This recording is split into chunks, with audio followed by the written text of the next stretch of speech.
Hello, everybody. Welcome back to the Cave Complainers. Joining me, as always, are a complainer. Today, it is just me and Tim today because everybody else decided they had something better to do. Let's go, Dream Team! Woo! So this is a special episode of the Greg and Tim Power Hour, and we're gonna kind of fumble through this. This probably not going to be an hour, but we're going to fumble through this the best that we can. So since Devin's not here to give us a thought, I thought that maybe we could just give our own. My thought to start off on, I went to the mall today, and I have an obsession with Funko Pops. I think they are the absolute perfect collectible. They make so many of them. Like, you can get a pop of just about anything, and I freaking love it. I'm looking at them right now. We even made Funko Pops of ourselves, and that's what I love the most. Like, it's literally the best collectible. My biggest issue with them are they're way too fucking expensive. Like, they have like a whole, like, I go to this place called Pop Culture in the mall, and there's... Wait, stop. What? Is it a business that only sells Funko Pops? Pretty much. It's half Funko Pops, half like anime stuff. So they have like a bunch of posters, those little figurines and everything. You know, those big booby animes. They have a bunch of those. Yeah. It's a cool store, but I'm mainly there for the pops. And I every time I go in there, they have like a whole wall dedicated of all kinds of things. You walk through, we got the Star Wars, you got the My Hero Academia, you got all kinds of stuff. And right in the middle, in the cases, they put like the expensive ones. And a lot of them, I don't get why they're so expensive. Like, they're really cool. I love Funkos. But some of them, I'm just like, y'all don't need to be that expensive. Which ones are the expensive ones? Like, which ones are confusing that they're expensive? Well, okay, for one of the ones that I saw today was a Funko Pop of the Riddler. Nothing fancy about it. It's not like... How much was it? It was $175. What? Aren't they, like, usually $10? So, yeah, most of them, the ones that I get, but it's just, like, it's ridiculous. Like, one of the most expensive Funkos I think I have is a RoboCop, and that was $80. Greg, yeah, you are not telling me that you spent $80 on a Funko Pop. It's a cool Funko. Let me get it really quick. Yeah, get it for it. Yeah, get it. I'm gonna fill the air. Yeah, fill with the air. My breath. Yeah. So, did you guys actually know that snails and slugs are two different things? Me neither. Good filler. Thanks. But okay, so if you're watching on the video on Twitch, here is the RoboCop Funko Pop, and this was $80. It was $80. It's really not... that's pure gold on them, right? Like, you can resell them for $300 or something. Oh yeah, definitely. But but like, that's what I mean, and they're like perfect. And like, this Space Ghost one was $30. Oh, that's so cute. I know, isn't it? I love it. But it's just no mouth. Yeah. And so none of the Funkos have mouths. But I don't know. I just don't get, like, I get how, like, collectibles work and everything. And as I said, these are the perfect collectibles. But why do they have to be so expensive? It's ridiculous. Like, I have a Sweet Tooth up there from Twisted Metal. I think that one was $80 too. And it just doesn't make sense. I don't get why they're so expensive. Will spend a bunch of money to get their hands on the rare ones. Yeah, you know, I guess. You just said it yourself that you spent $80 on two different Funko Pops. Yeah. That means that Funko, or whoever's reselling Funko, is able to mark it up to $80, and they will know that somebody will buy it.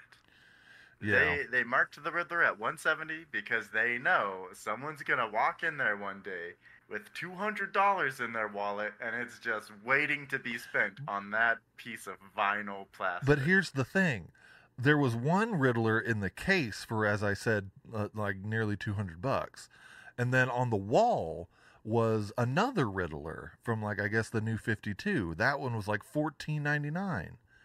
And it's just like Okay. who makes the prices?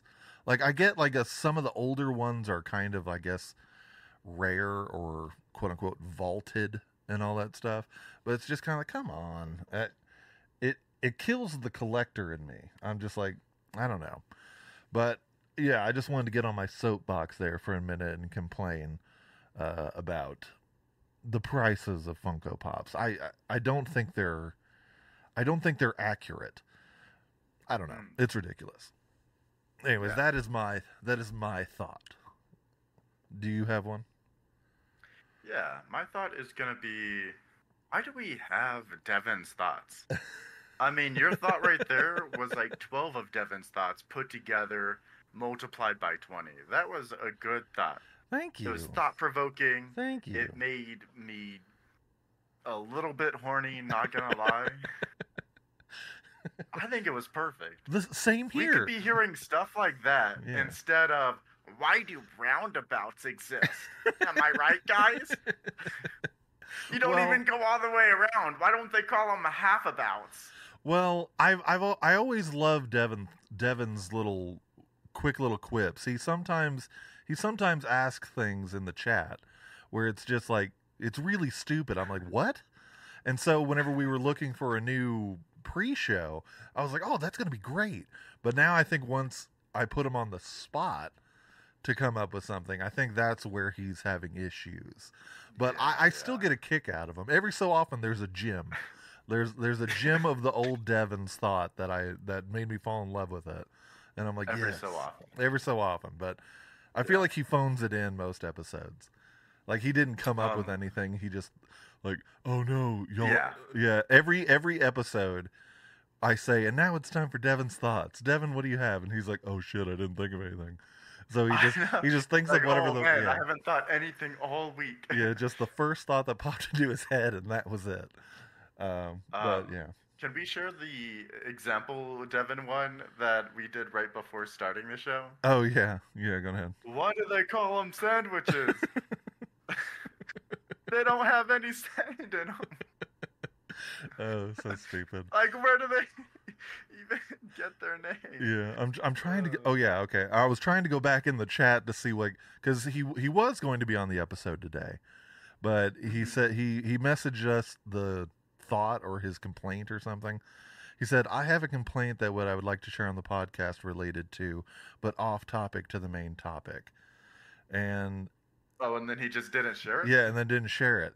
So like I think he just kind of comes up with his stuff like on the spot. But I don't know.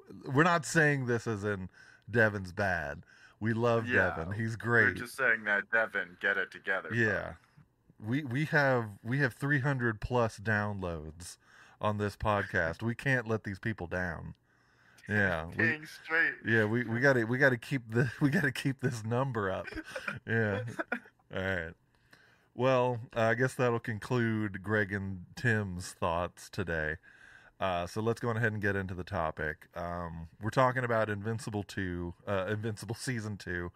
It's available on Amazon Prime. The whole season is out now. And I agree with what Devin sent us his opinions on it. And I agree with him for the most part that it's not... 1 second, Greg. Oh. We got 2 whole new subscribers this month Woo! so far. Look out, everybody. Yeah, pretty freaking sick. Yeah, Cape Complainers coming at you.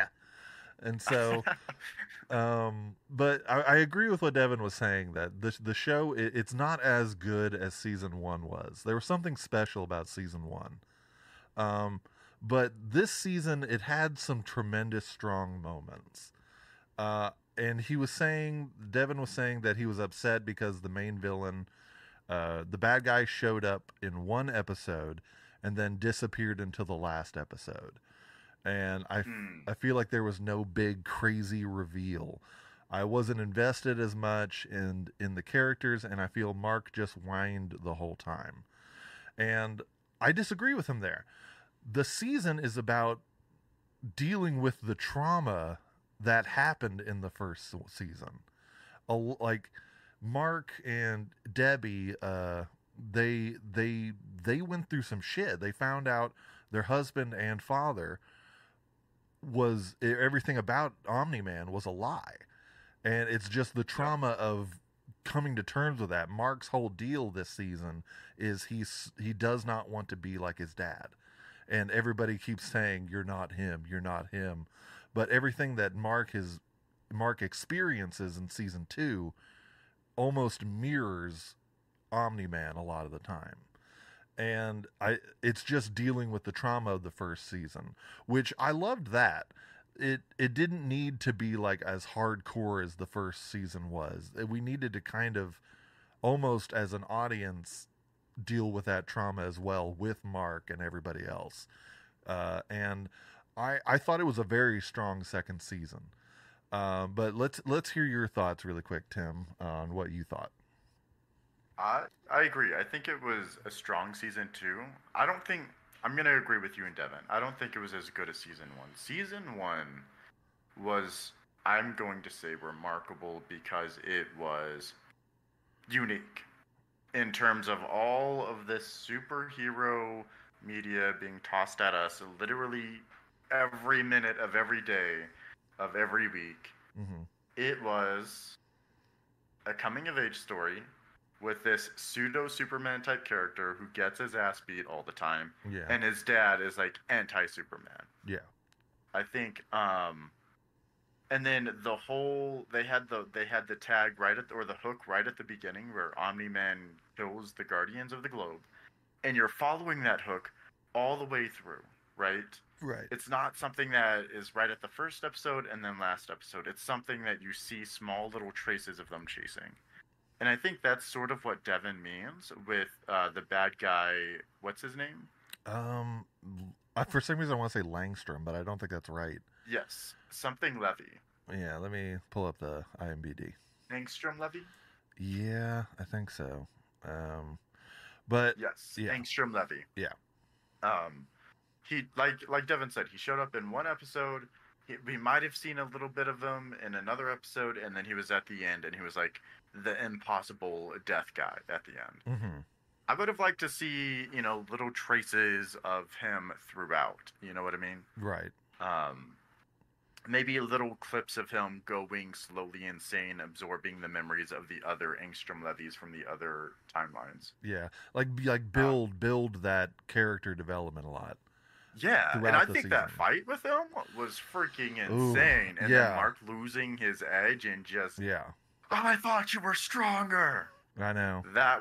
I think that was a really strong, final episode. Yeah, sure. that the first 20 minutes of that, and like I was amazed of how that was only 20 minutes of the last episode, and like I was very tense. I was watching it like last night before going to bed, and I was just like, oh my god, like I was actually scared. I was more scared for Debbie because like I mean Yes. I'm familiar with the comics, but I don't follow it hardcore, so it's all coming new to me, and so I'm just like, oh shit, what's gonna happen? And it was stressful. It was a stressful 20 minutes, and Yes. yeah, and the last episode, as I was saying, trauma wise, uh, it really like hardcore hits onto like the whole trauma element of season 2 because like right after Yeah. Mark kills Angstrom, it's he's like he looks at his hands and it's exactly like Omni-Man's hands whenever he beat the shit out of Mark, and it was just like he was on this planet alone. He's just thinking, oh, I'm not, what am I thought he was strong, like yeah, I thought you were stronger, and like what am I? And so it was a really hardcore emotional last episode, and I don't know, I didn't hate the second season. It just felt a little different, and it was an appropriate different. I'm yeah. So I think the whole first season, I feel like was more adventure action oriented, and this one was more searching behind the face, yeah, seeing what makes Mark tick, what's making Mark upset now, what's ruining Mark's life right now.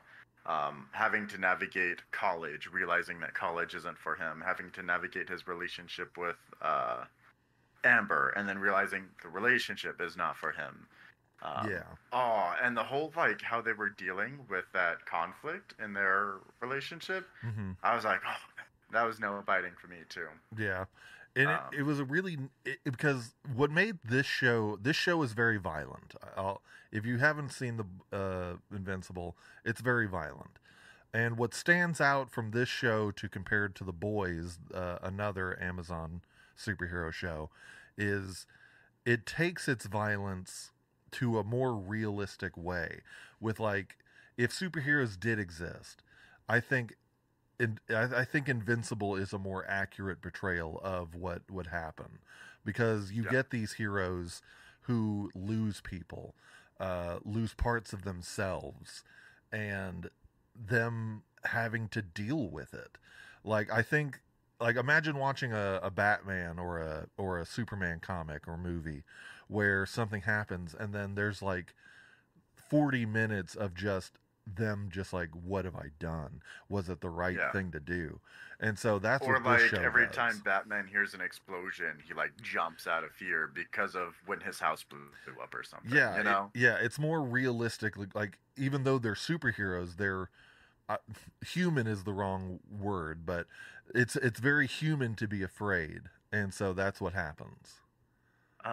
Devin joined the chat and he said he agrees with us. The second season is how to deal with trauma. But then he has a response to your realistic, like this is how, like this is more realistic than other superhero type of deals. And he says, realistic. Everybody always has the same black eye, and it looks like a muffin too, right on the eye. And you know what? I agree. That was gonna be one of my complaints. Yeah, In the last episode, after Angstrom beat up Debbie and Mark was beat up, yeah, they had the same right eye. That was just like, and they were in the same scene. They were looking the same direction, and I was like, yeah. these animators are just lazy, aren't they? Well, they even do a joke in the show of like But whenever Mark and Amber are at the Comic-Con and he's talking to the creator of that dog sorcerer comic book that he likes, and he was saying just like, oh yeah, and the animation is really hard, like sometimes we cut away, we don't show the mouth mm-hmm. to save on money, and And like they show the backside. yeah, Yeah, yeah, it was doing all the jokes and animation, and then he was just like, "Wow, I yeah, can't wait to rewatch the show and see what that does." And so yeah. yeah, it was a little on the nose, but yeah, I It mean, was pretty funny. yeah, I laughed at that it. was a fun joke.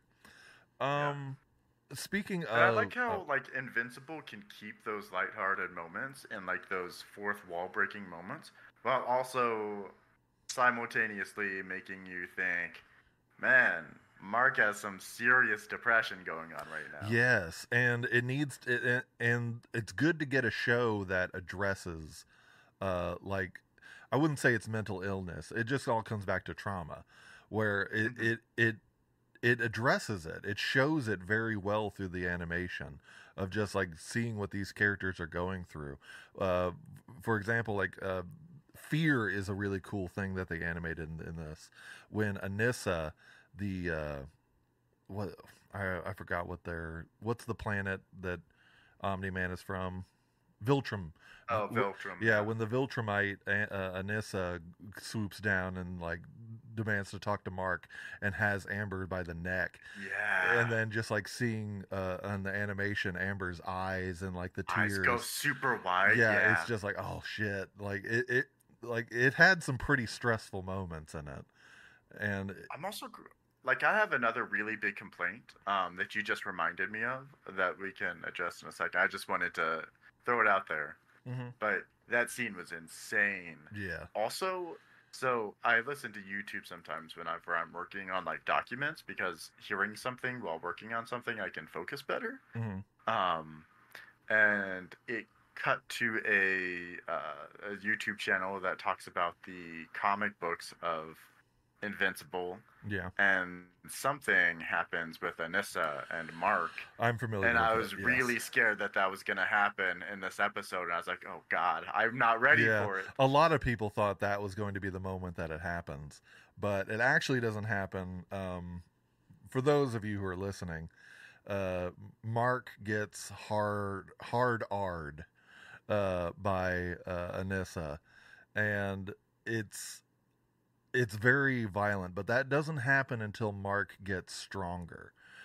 He becomes a stronger hero, and it's the next time she comes back and she noticed that she's like, "Ooh, hello," and then it gets all really scary. But yeah, that was a really stressful scene. Like just seeing really how weak Mark really is. Whenever he first fights the Viltrumites with Omni Man on that planet, Thraxus or whatever it is. Yeah, Yeah, Praxis. whenever they're fighting, you just really see how weak Mark is. Like he's getting his ass beat by these mustached, muscular men, and Well, the way that Viltrumites work is the older they are, the stronger they get. yeah, And since he's still only like 18, like what do you expect? Also, Devin's trying to guess what the hard R stands for, and I think he already knows, but yeah, the hard R. I'm not. I don't want to say it, but yeah, yeah. look it up. I hate it whenever they like I hate it when pop media uses it A as plot like point. a plot point. Yeah. Yeah, I feel like you could get a very similar reaction with a million other things. yeah.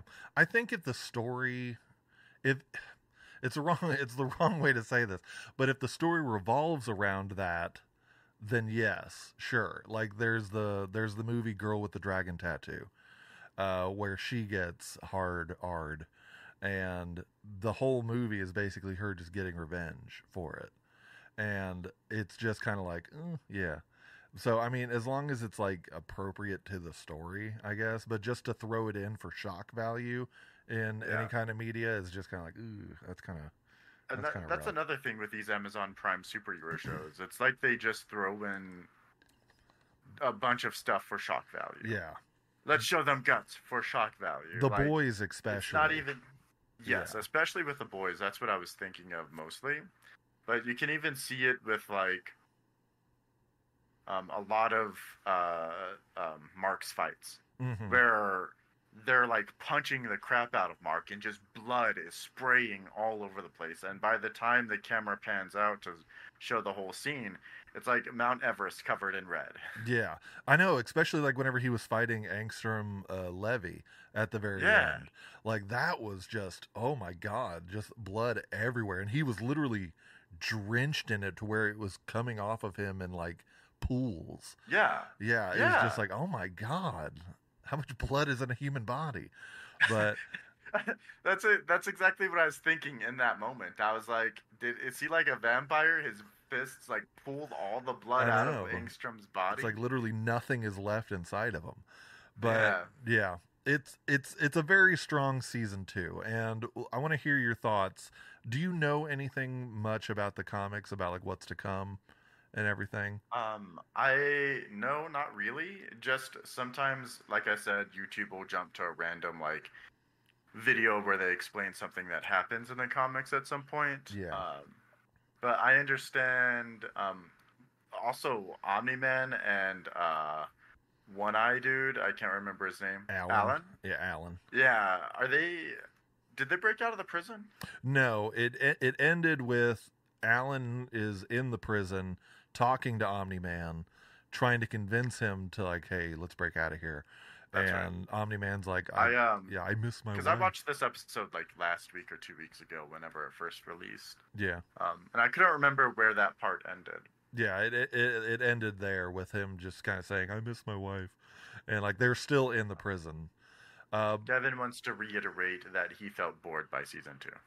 okay, well we He get felt that. like there were good moments, but the whole thing felt like each episode was disconnected. Well, I imagine there's going to be a lag, but my question for Devin is why? Like, was it because it wasn't action based? Because I enjoyed it from a, we say this word a lot, a character study point of Yeah. view, where it's just like we got to actually kind of delve into the inside of some of these heroes. We got tremendous growth through Rex Splode, who let me just say, maybe the MVP of this season. Oh my God. Whenever Mark gets saved from the other dimension, Yeah, and Rex is like, and Adam Eve calls Rex Rex, I thought that that was Robot. And I was yeah. like, oh my God, Rex? He It, seems so reliable well, right now. well, that is something I do know about the comics. That's not Oh, Rex. oh, it's not? It, Oh, it okay. is Robot. At Oh, some point in the comics, Rex does die, and oh, Robot Rudy, as he is called now, uh, takes on the Rex's name as a way to honor him. So gotcha. yeah, that's something I did In know. res in response to your why, Greg, Devin says, no, it felt like we just jumped around to different things throughout the season. So he has no reason. Okay, yeah, shut up, It's like Devin. his thoughts. They're out of nowhere. Yeah, shut up, Devin. No, we love you. Oh, Um, yeah, love you. yeah. Well, Another thing before oh, we get past the trauma part, uh, whatever Mark's best friend's boyfriend's name is, I don't remember it right now. uh, Um, and him like wanting to kill himself after like having all the memories of being torn apart and then right. re-put back together. Um, Yeah, and also uh, the freaking why Oliver. can't I think of I think is his what? name. I think his name's Oliver. No, that's the baby. Never mind. Um, I'm trying to think of his and then name. also the CIA dude with the glasses. What's his name? Donald. Donald. Oh my God, those two had some really like strong stories too. I would say. Yeah, the side stories this season were great. I Yes. really liked everything that didn't involve Invincible was great. Like it kind of ties into the Adam Eve episode, the little mini episode that came out during before the second season launched. What was that episode? It's a special. They did a special Oh, right was it the before. prequel to how Yeah, she joins the Guardian? Oh, okay, yeah, yeah. like Or it. Teen Team. Yeah, it uses a lot of stuff from that, which is cool. Everything with Donald was great. I thought it was cool how he's like starting to realize what's going on, and then it turns out this isn't even the first time it's happened. Like it's happened like 37 something times, and it's just like, Yep, oh my god. And yeah, strong subplots this season. But absolutely. yeah, but yeah, Rex, as I was saying in my original point, Rex Splode has some tremendous character development. Um, we see all these side characters grow so much more. Donald is becoming a way bigger part than I thought he was going to be. Like Donald just Yeah, seemed like the right hand man who I genuinely thought died in the first season, and then whenever I yeah, saw him again in season two, I'm like, wait a minute, what are you doing here? And just shit happens and to these characters, and it's so good to see them grow with the story instead of being one note and all that stuff. Is your girlfriend in the room? Is that why you're waving? yeah. Hi, girlfriend. Oh, now Tim's leaving to go talk to his girlfriend, so I'm going to be here by myself for a second. But yeah, for the audience listening, the show really delves into these characters who originally could have been very one note. In that episode where we see things happen with Rex and everything, a lot of characters that we thought and grew to care about start to die. For example, one of them is Duplicate, and I think her name is Shrinking Ray. During Yeah. the snake scene, I gasped. I was like, "Oh my god!" I Like, thought Rex also died in that scene. oh yeah, yeah. Like he just got Yeah, he shot gets in the shot in the head. head. Yeah, it's shocking. It's just like, oh my god. And I think that's a testament to the growth and the writing of the characters is like making you care very well Yeah. for these people. And it's really interesting to know now that none of them died. There were really no deaths this season, like no like major deaths, because Duplicate's alive, Shrinking Ray's Yeah. alive, Rex is alive. Duplicate coming back was such a like, what the heck? I mean, But you know, it What's makes funny is sense. I remember telling you guys, why doesn't she have a clone somewhere Yeah, that's never in the fight? that's what I would do. It makes sense. I was just like, yeah, I'm gonna keep far away. And then her excuse was, I got tired of dying, and I Yeah. imagine that's awful. Like, Yeah. even if it's not like you, there are parts of you that you're making, and like, yeah, it gets. I imagine it gets really traumatic and sucks after a while. So Um, Tim, does your girlfriend ever talk about me? all the time. She says that you're so handsome and that if we lived closer to you, she would leave me in a heartbeat for you. Nice. Well, Yeah. I got a girlfriend. I got a She girlfriend. said she would never leave you, Greg, if she was with you. Well, I got a girlfriend. I can't. I'm gonna have to decline. Yeah. Well, we're both in classes. Yeah. All right. No one else showed up, so we just decided to do just the two of us. Yeah. All right. Yeah. Well, let's go on ahead and get into final thoughts and Well, hang capes. on. Let me Oh, get to the other we complaint I get to have. your other complaint then. Why are shows doing this mid-season break? Like, Ugh. it's the worst thing on earth. And there were I get only so 8 invested in a episodes. show, and then I'm like, okay, guess I have to rewatch the episodes just to remember what the hell happened? Yeah, and there's It's only 8 bullshit. episodes in this season. It's just like, why take a break? What was the point of Yeah, it? there is no point. It's like they're trying to force us to rewatch everything just so they get more views or something. Well, I guess the reason was because season 2 took so long to come out that they kind of wanted to stretch this season as much as they possibly could. That way, we're not like sitting like, oh, well, I guess we got to wait another year and a half to get. Yeah, but we're still gonna have to wait like 2 years for season three. Yeah, I don't know. It wasn't There's needed. there's literally no reason except to milk us for our time and hours. And now Amazon Prime is making us watch Ads. advertisements at the Yeah, beginning of everything regardless. yeah, it's So now stupid. they get extra money from their advertisements. It's just a way to make more money. Yeah, it's trash. That It is. makes me so mad. Yeah, that was a big complaint that I forgot about that they did a mid season break, and it wasn't needed. Like, you could have Yeah. easily just done the episode. What I loved about what they did with Fallout is releasing all the episodes at once. That they really need to get on that mindset of, like, Netflix does it too, where they release all of their episodes at once. And Amazon needs to get on that boat as well. And they did with Fallout, which is great because sometimes you just want to binge a show. If it's really good, you don't want to wait anymore. And so just Yeah. kind of get it on. I'm only 2 episodes into Fallout. I think I'll finish it before, the end of next week. That's when we're reviewing it, right? Yeah. Yeah, I think Yeah. I'm on episode 3, but we won't go too hardcore into Fallout right now. Yeah. But it's a great show. But yeah. So far, I think it's all right. Like, it's a good show. I wouldn't say it's a great show or a bad show. It's just towing the line for me right now. It fills the void. Okay. All right. The existential dread. Yeah. All right. Well, let's do final thoughts and capes. I'll let you go first. Capes, I'm gonna go ahead and give it. I'm gonna say 8. I'm gonna say 8 capes, mostly because um, it wasn't as action heavy as the last season was, and it wasn't driven by one story, but all the other stories that it was driven by, I think, made it came together and made it a good season. I Yeah. hope to see something similar in season 3. I hope to see a little bit more of the main bad guy, which I think is that old Viltrumite dude that the Conquest. Yeah. Conquest.